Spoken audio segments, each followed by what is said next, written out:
At family reunion, my sister's kid announced, "Mom says you never give back to this family."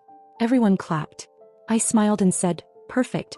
Then she won't miss the $5,200 I cover for her mortgage every month." My sister went pale. And then, my sister's daughter, Madison, should have shut her mouth a long time ago. But she just had to say something. Loud enough for everyone at the reunion to hear. Right as people were starting dessert. 30 people. Some I hadn't seen in years. All gathered to celebrate my promotion. The promotion that no one from my sister's side of the family ever really acknowledged. Not because they didn't know, but because if it wasn't about them, they didn't care. Madison thought she was funny. Like her mother. And for too long, I let that kind of behavior slide. I covered for them, helped them, paid for things I had no business paying for. All to keep the peace. That peace ended the second she opened her mouth. The reunion was my idea, but I didn't really want it. Greg told me to cancel it when we saw the guest list. But my boys were looking forward to it, and I figured, okay, one more time. It was at the lake house we rent every year. I paid for everything. Food, drinks, setup, cleanup, down to the folding chairs. Not that anyone noticed. Erica arrived in a sundress I recognized because I paid for it last spring when she said she couldn't afford anything for herself. She didn't greet me. Just waved and walked inside with Madison, who was already glued to her phone. They didn't speak to my boys. Barely nodded at Greg. I was still trying to hold it together. Trying to tell myself not to let it get to me. Then dessert came out. My mom was mid-story about something our dad did back in the day, and people were half listening, half chewing on strawberry shortcake. And that's when Madison decided to drop her little grenade. "Mom says you never give back to this family." Just like that. Like she was repeating something casual she'd heard 1,000 times. The entire table went still. You could feel it. A shift. My mom went quiet. Greg froze. My sons looked over at me like they weren't sure if they were allowed to say anything. And Erica? She just kept sipping her drink like it was someone else's problem. I smiled. I don't even know why. Maybe it was because I finally stopped caring. And I said, "Perfect. Then she won't miss the $5,200 I cover for her mortgage every month." There were actual gasps. And a few people clapped. Not out of joy. More like shock. Because the one person they didn't expect to speak up had just pulled the curtain back. Erica went pale. Madison blinked like she didn't get it. Greg stood up, raised his glass a little, and said maybe it was time I told the rest. So I did. I reminded them all that the SUV Erica drives isn't hers. I bought it. It's in my name. I even cover the insurance because she said she couldn't get approved on her own. I mentioned the utility bills I quietly paid when their power was going to be shut off. The tutoring I paid for when Madison started failing sophomore year and Erica was too embarrassed to ask my mom for help. The Christmas gifts I sent over for them from Santa, even when Greg and I had to dip into our own savings. I did all of it quietly. And still, this is how they saw me. Greg leaned over and said, "We're done helping them, right?" I didn't hesitate. Yep. Starting today. And just like that, the dynamic shifted. The gravy train came to a screeching halt. Erica knew it. Madison knew it. And they both knew there was more coming. The reunion wrapped up faster than I expected after that. A few relatives made excuses and left early. My Aunt Brenda tried to lighten the mood by clearing dessert plates like she was on a mission. Erica didn't speak another word to me. Madison disappeared into her phone again, probably texting some snarky play-by-play to her little circle. I didn't care. Greg and I loaded the boys into the car and drove home in silence for the first 10 minutes. Then Jesse, my oldest, asked quietly if I was okay. I told him I was better than okay. Because I meant it. That night, I went straight into the home office and pulled the folder. The mortgage payments I'd been making for Erica? Set on autopay through our joint account. I canceled it. Just like that. The next one was due in 4 days. I turned to Greg and said, "That's going to hit her fast." He smiled without even looking up from his tablet. Good. I didn't stop there. The next morning, I called the insurance company and removed Erica from the policy on the car. Since the vehicle's registered in my name, she'd need to switch everything to her own coverage. She'd have to come pick up the title transfer forms herself if she wanted to keep it. I left her one voicemail. "Come, short. You'll need to start covering your mortgage. And the car insurance is no longer in my name. Let me know when you're ready to take care of the paperwork." She didn't call back. But Madison did. 3 days later. She sent me a long dramatic text accusing me of abandoning family and making things worse than they were. She said her mom had been crying for 2 days and didn't know what to do. She said she might have to quit cheerleading if things didn't get better. I stared at the message stunned. Not a word about the reunion. Not a word about what she said. No apology. No taking responsibility. Just guilt-tripping and panic because for the first time they were being held accountable. So I replied with one sentence. "Actions have consequences, Madison. Nothing else. That was the moment I knew I'd done the right thing. Not just for me, for my kids too. They needed to see that kindness doesn't mean being a doormat. That you can love people and still say enough. The next week was quiet. Then my mom called. She wanted to talk things through, and suggested that maybe I'd been too harsh. That Erica was going through a lot, and didn't know how to ask for help in the right way. I didn't say anything at first. Then I asked her one question. Did you know I was paying her mortgage? She went quiet. Then she said no. Exactly. She tried once more. Maybe just the car, maybe just a few more months, but I cut her off. I told her I'd been helping quietly for years and no one noticed. But the moment I stopped, I was suddenly the villain. That's not how family works. At least not mine anymore. And the real twist? Erica showed up the next day. Not at my house. At Greg's office. She didn't text. Didn't call. Didn't even try to show up at my place. Erica went straight to Greg's office. As if that was going to work. She knew better than to face me, so she tried to guilt him instead.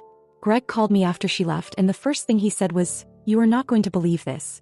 She walked into his office unannounced, wearing oversized sunglasses and fake confidence, and asked if she could have a quick word with him. Greg didn't throw her out because he's not that kind of person. But he wasn't kind either. He just listened. She started with tears. Said she didn't understand why I'd blindsided her in front of the whole family. Said she felt humiliated. Said her daughter hadn't spoken to her in 2 days. Like that was somehow my fault. Then she got to the real reason she was there. She said the mortgage payment bounced. Her account was overdrawn. The bank was calling. She said she was trying to hold it together for Madison's sake, and maybe if Greg could help smooth things over between me and her, maybe we could figure something out. That's when Greg leaned back in his chair and told her she needed to leave. He didn't yell. Didn't argue. Just told her it was over. That the help was done. That she'd burned through more chances than anyone else in our lives. And that whatever conversation she thought she was going to have with him, it was the wrong office, the wrong man, and the wrong decade. She left in silence. And then she texted me a long paragraph that made it sound like I had driven a wedge into the family. That I had caused Madison to feel unsafe. And that she didn't understand how I could be so cold after everything we've been through. It was like she was rewriting history in real time. As if I hadn't spent the last few years bailing her out while she whispered to anyone who'd listen that I was selfish. I didn't reply. I blocked her number that night. Madison went quiet too. Not a word. Not a post. Not a story. Her social media, which normally ran 24/7, went dead for 2 days. Then a photo appeared. A blurry selfie with some cryptic caption about "real ones never leave." I knew who that was aimed at. I didn't care. Then came the letter. 2 pages. Handwritten. Folded neatly and left in my mailbox with no return address. It was from Erica. She wrote that she was reflecting. That maybe she had let her pride get in the way. That maybe she should have said thank you more. That she never realized how much I'd done. But even in her apology there was this undertone. Like I'd overreacted, like I could have handled it more privately. She asked me not to punish Madison for her mistakes. She asked if I'd reconsider letting them keep the car. Said they needed it to survive. I sat there reading that letter and felt something I hadn't felt in years. Relief. Because finally the weight was shifting. Not just from my shoulders, but from my entire life. The lies, the manipulation, the guilt, it was cracking. But I wasn't done yet. I gave them a week. 7 full days to come to their senses, apologize, or at least try to act like adults. Erica sent a handwritten letter. 2 pages of carefully worded guilt, but never showed up in person. Madison didn't say a word to me directly, but she had plenty to say on social media. Vague captions. Family can be the coldest. Some people only help so they can brag about it later. That sort of thing. No apology. No accountability. Just more noise. I waited. Quietly. But I was done hoping they'd come around. So I grabbed the spare key. The SUV parked in Erica's driveway still legally belonged to me. I'd kept it in my name because her credit was shot and I didn't want her defaulting and ruining the lease. Back then I didn't think twice. She needed help. I had the means. That's how it always started. But this time I was done playing sponsor. I drove to their house around noon on a Thursday. No warning. I parked the car directly in front of their house. Took pictures of everything. The mileage, the condition, the license plate. I locked the doors and slipped the key into an envelope. Inside, I left a sticky note with one line. "It's yours when you pay for it." As I turned to walk back to my own car, Madison came outside. She stopped at the porch, barefoot, hoodie sleeves pulled over her hands, and just stared at me. I braced myself for attitude for another smart remark. But instead she asked, "Do you hate me?" Caught me off guard. She didn't sound angry. Just small. Not the smug teenager who mocked me in front of everyone. Not the girl who thought she and her mom could take and take forever without consequences. I told her no. I didn't hate her. I hated how they treated me. I said it calmly, flatly, then turned to leave. Before I could take 2 steps, the front door slammed open. Erica came storming out, barefoot too, phone in hand, still mid-conversation with someone. I heard her say something about overdraft fees and late notices, and then she locked eyes with me. "Don't you dare walk away from this, Stacy. You ruined everything." I didn't stop. I got in my car, rolled the windows up, and drove away without a word. And I didn't feel guilty. Not one bit. That night, around midnight, I got a string of messages from Madison. Long ones. First, she apologized. Then she blamed me. Then she apologized again. She said her mom was a mess. That the power company had called. That they might have to sell the TV. She said she didn't understand why I was being so cruel. Cruel. That word stuck with me. Like years of unreturned favors and financial handouts meant nothing. Like I just flipped one switch and ruined their whole world. But the truth was, I didn't ruin anything. I just stopped fixing what they kept breaking. The next morning, 7:40 a.m., Greg shook me awake with his phone in his hand. A voicemail. He pressed play. It was Madison. She'd shown up at his office. Not to yell. Not to beg. To ask for a job. And not just any job. She said she was willing to do anything. She said she needed money. Fast. Greg didn't say anything when the voicemail ended. Just handed me his phone and walked to the kitchen like he needed coffee before reacting. I listened to it twice.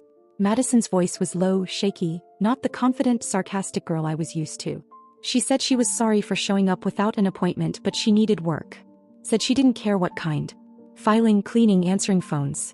Anything. Her mom was not doing great. Bills were piling up. Things were getting weird at home. I didn't feel bad. Not yet. What caught my attention was what came next. She said there was something she wanted to tell me. Something she hadn't said in front of anyone. Something about her mom. Greg texted her back later that morning, told her to meet us at a diner near his office, neutral ground. I didn't want her in our house. Not yet. And certainly not if she was bringing drama with her.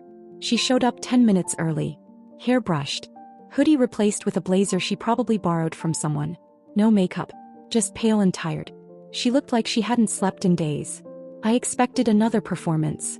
More guilt-tripping. But she surprised me. She slid into the booth and said I didn't know about the mortgage. Not until last week. I didn't respond. Greg sat next to me, arms crossed, just listening. Madison said Erica had been lying to her for years. Told her everything was fine. That she had everything handled. That I offered to help because I owed the family after moving so far above everyone else. She thought I wanted to pay. She didn't know about the bills, the car payments, the tutoring costs. She didn't even know I'd paid for her cheerleading trip to Florida last year. She thought her mom had found a way. And then after the reunion she found the bank notices in the drawer. Red letters. Final warnings. A foreclosure letter. She looked at me and said, I know it's not your fault. I just didn't know who to be mad at until now. That's when I realized. Madison had been used just like me. Maybe not in the same way, but close enough. Erica had lied to her too, kept her in the dark. Made me out to be the villain while she quietly sank the ship with both of them on it. Madison reached into her bag and pulled out a torn envelope. Inside was a folded check. One I'd written over a year ago. $850 made out to cash. Memo line, groceries. I never even remembered writing it. She said she found it in her mom's drawer with at least a dozen others. Uncashed. Just sitting there. I stared at it. She said I think she kept them in case she ever needed proof to guilt you with. That was the moment it all clicked. Erica never intended to fix anything. She just wanted to keep a record of every favor. Every dollar. Not to be grateful, but to use. I pushed the check back toward Madison and told her I wasn't hiring family anymore. That if she wanted a job she'd have to apply somewhere else. On her own. She looked crushed but nodded. No argument. Just a quiet yeah. Oi. But as we stood up to leave she said something I didn't expect. I don't think she's done. My mom. I think she's planning something. Hence you. I paused. Asked her what she meant. Madison looked at the floor and said, I heard her talking to Grandma. She's trying to turn the family against you. Said you've changed. Said Greg controls you. Said she might tell everyone you were stealing money from them all these years. That you're not as generous as you pretend to be. And that's when I knew Erica was spiraling. And the worst part? My mother was helping her. He was trying to poison the well. That's what Madison said as we stood in the parking lot after the diner. Erica had been calling relatives all week, spinning stories. Telling them Greg controlled the money. That I was using my promotion to act superior. that I'd made up the payments to embarrass her publicly. And the worst part? My mother was listening. I didn't want to believe it until the phone rang that night. It was Mom. She started with small talk, asked about the boys, asked about work. I knew what was coming, so I waited. Then she said it. Maybe you should have handled it privately, Stacy. Maybe you didn't need to humiliate your sister like that. That was it. That was the moment I knew it was done. I asked her if she remembered who paid her rent last winter when her heating went out. She got quiet. I told her Erica wouldn't have survived the last 3 years without me. And the only reason she was angry now was because the free ride ended. She tried to interrupt. I didn't let her. I said, you want to pick sides? That's fine. Just don't come to me when she drains your savings too. And I hung up. The next day I went to the DMV and started the process to repossess the SUV. Legally I had every right. It was mine. I'd given her enough time, enough warnings, enough kindness. I wasn't asking anymore. The repo guy called me 3 days later. He said the car was already gone. Not stolen. Sold. Erica had forged the sale using fake documents. She flipped the car to some guy across town for cash under the table. My car. Sold. I called the police. Filed the report. Gave them everything. Photos, title, text. The guy who bought it returned the vehicle without a fight once he realized what happened. But now Erica was in legal trouble, and she knew exactly who put her there. Madison was the one who told me. She came to my office in tears a week later, shaking. Said her mom was losing it. Screaming at everyone. Blaming me for everything. Said the lights got shut off that morning. That there was no food in the fridge. That she found a list in her mom's notebook titled, Ways to Make Stacy Regret It. The list included calling HR at my job, reporting Greg for financial abuse, and spreading rumors about us both. That's when Greg stepped in. He showed up at Erica's house the next morning. Alone. He didn't yell. Didn't argue. He handed her a typed letter. It said the following. Any further harassment, slander, or communication would result in a restraining order. Any continued attempts to involve our children, extended family, or place of work would lead to full legal action. She was officially banned from our property, our phones, and our lives. She slammed the door in his face. 2 days later, my mother called again. She said Erica had told her everything. That I was suing my sister. That I was ruining her life because I couldn't handle the truth. I asked my mother if she wanted to go next. She didn't answer. So I hung up again. That was the last call I took. And here's what happened after. Erica and Madison moved out of their rental 2 months later.